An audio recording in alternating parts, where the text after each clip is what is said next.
నమస్తే సార్. నమస్తే, రండి కూర్చోండి. సార్, మీరు ప్రారంభించిన హోమ్ ఫర్ ది టీనేజ్ గురించి తెలుసుకుందామని ఇక్కడికి వచ్చాను సార్. వెల్కమ్. అబ్బాయా అమ్మాయా ఇద్దరిని జాయిన్ చేస్తా. ఇద్దరికి నెలకు 50,000 కట్టాలి. ఓకే సార్, కట్టేస్తాం. ఇంతకు వాళ్ళ ప్రాబ్లం ఏంటి? మామూలే సార్, ఘర్ ఘర్కి కహాని. అంటే ఏముంది సార్, ఇద్దరు సెల్ ఫోన్ వదలడం లేదు. అంటే ఉదయం లేచిన దగ్గర నుంచి రాత్రి వరకు ఫోన్ వాడుతూనే ఉంటారా? అలా చేసే మాకు ప్రాబ్లం ఏముంది సార్, అసలు నిద్రే పోవడం లేదు. అంటే రాత్రిళ్ళు ఎన్నింటి వరకు మేల్కొంటున్నారు? ఎన్నింటి వరకు ఏమిటి? నా శ్రాద్ధం. అసలు నిద్రపోతేగా. ఓహో, అర్థమైంది. అసలు నిద్రపోకుండా 24 గంటలు ఫోన్ వాడుతూనే ఉన్నారన్నమాట. అవును. మధ్యలో ఫోన్ ఛార్జింగ్ కోసమైనా దూరంగా ఉండరా? అందుకు 2 ఫోన్లు వాడుతున్నారు సార్. ఫోన్లు లాక్కోకపోయారా? బాగుంది. మొన్న మా వాడి ఫోన్ లాక్కుంటే నా మీద కత్తితో అటాక్ చేశాడు తెలుసా. వైలెన్స్ సిండ్రోమ్ అన్నమాట. మా దగ్గర దానికి ట్రీట్మెంట్ ఉందండి. అలాగే ఫోన్ వాడొద్దని వాళ్ళమ్మ మందలించేసరికి ఇల్లు వదిలి వెళ్ళిపోయింది. వారం రోజుల పాటు వెతికాక వాళ్ళ ఫ్రెండ్ ఇంట్లో దొరికింది. బలవంతంగా ఇంట్లోకి తీసుకొస్తే పోలీస్ కంప్లైంట్ ఇచ్చింది. నా తల్లిదండ్రులు నన్ను ఆత్మహత్యకు పూరిగొల్పుతున్నారు అని. పోలీసులు కేసు రిజిస్టర్ చేశారు. వాళ్ళను వదిలించుకోవడానికి 2 లక్షలు ఖర్చు అయింది. అప్పటి నుంచి ఎందుకైనా మంచిదని మా ఇంట్లో మా రక్షణ కోసం ఒక బౌన్సర్ని కూడా పెట్టుకున్నాం. బౌన్సర్కి 30,000 జీతం. మరి అదే కంటిన్యూ చేయలేకపోయారా? ఇప్పటికే ఆ బౌన్సర్ కోసం, పోలీసుల కోసం, 2 పిల్లల ఫోన్ల కోసం, రీఛార్జ్ కోసం మా ఇంట్లో సగం పోర్షన్ అమ్మేశారు.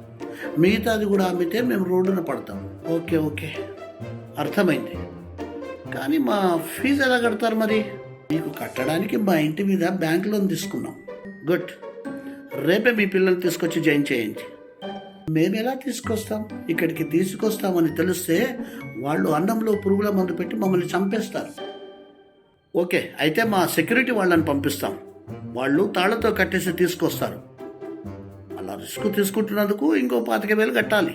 అంత సీన్ అవసరం లేదు. మా పిల్లలు రాత్రి 12 నుంచి తెల్లవారుజామున 4 వరకు వాళ్ళ వాట్సాప్ చాటింగ్స్తో, గ్రూప్తో చాటింగ్ చేస్తూ ఉంటారు. ఆ టైంలో వాళ్ళకు స్పృహ ఉండదు. ఈజీగా ఎత్తుకొచ్చి మీ వ్యాన్లో పడేయచ్చు. అలా అయితే 10,000 కట్టండి చాలు. ఇంతకు మీరు వాళ్ళని మళ్ళీ ఆ మెషిన్ లైఫ్ నుంచి మనిషి లైఫ్లోకి ఎలా తీసుకొస్తారు? ముందు వాళ్లను సెల్ ఫోన్ డీ అడిక్షన్ హాస్టల్లో పెడతాం. అక్కడ రకరకాల ట్రీట్మెంట్ ఇస్తాం. సైక్రియాట్రిస్ట్ వాళ్లకు మైల్డ్ షాక్స్ ఇస్తాడు. తర్వాత వాళ్ళందరినీ ఒక హాల్లో కూర్చోబెట్టి ఫోన్ లేకుండా ఎలా మాట్లాడుకోవాలో నేర్పిస్తాం. ఆ తర్వాత ఆటలు పాటలు నేర్పిస్తాం.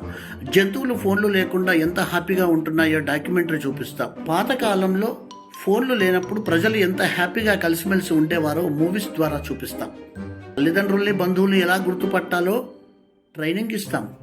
డమ్మీ తల్లిదండ్రులు అరేంజ్ చేసి వాళ్ళు ఎంతగా పిల్లల్ని ప్రేమిస్తారో ట్రయల్ రన్ ఇస్తాం. ఫోన్ లేకపోయినా మనం బతకవచ్చు అనే ఎక్స్పెరిమెంటల్ ఫిలిమ్స్ చూపిస్తాం. ఒక డౌట్ సార్, ఏంటది? ఒకవేళ అప్పటికి పిల్లలు మారకపోతే అప్పుడు వాళ్ళ తల్లిదండ్రులను వేరే హోంలో చేర్చుకుంటాం. ఎందుకు? రిపేర్కి పనికిరాని పిల్లలతో ఎలా శేష జీవితం గడపాలో తల్లిదండ్రులకు ట్రైనింగ్ ఇప్పిస్తామన్నమాట. దానికి ఫీజు తీసుకోమండి, ఫ్రీ. ఎందుకంటే అప్పటికే వాళ్ళు పొలాలు, స్థలాలు, ఇల్లు అమ్ముకొని ఆరిపోయి ఉంటారు కాబట్టి.